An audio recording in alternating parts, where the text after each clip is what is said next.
ராமநாதபுரம் வெளிப்பட்டினம் தாயுமான சுவாமி கோவில் தெருவில் அருள் பாலிக்கும் அருள்மிகு ஸ்ரீ சக்தி பகவதி அம்மனின் 56ஆம் ஆண்டு பாரி பூக்குழி உற்சவ விழா விமர்சையாக நடைபெறவுள்ளன.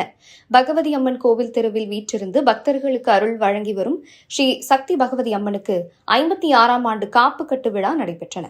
ஸ்ரீ விநாயகர் பூஜையும் ஸ்ரீ பாலமுருகன் வழிபாட்டுடன் சக்தி பகவதி அம்மனுக்கு காப்பு கட்டப்பட்டு பக்தர்களுக்கு காப்பு கட்டப்பட்டன. தினந்தோறும் கும்மி, ஒயில் முதலிய ஆட்டங்கள் நடைபெற்று 24/7/2026 அம்மன் மற்றும் பரிவார தெய்வங்களுடன் புறப்பாடாகி முக்கிய வீதிகள் வழியாக வலம் வந்து இரவு பூக்குழி இறங்குதல் நிகழ்ச்சி நடைபெறவுள்ளன. 26/7/2026 அம்மனுக்கு சந்தன அபிஷேகம் நடைபெறவுள்ளன. பக்தர்கள் அனைவரும் இவ்விழாவில் கலந்து கொண்டு அம்பாளின் அருள் பெற்று செல்லவும். இந்த ஆலயத்தில் நடைபெறும் பூவளர்த்தல் ஸ்ரீ ஆதி சின்ன உஜயினி மாகாளி அம்மன் குழுவினர், பாரி வளர்த்தல் ஸ்ரீ பகவதி அம்மன் இளைஞர் அணி, தோரண அலங்காரம் இரட்டையூர் அணி குரூப் செய்திருந்தனர். 23/7/2026 மாலை திருவிளக்கு பூஜை நடைபெறவுள்ளன.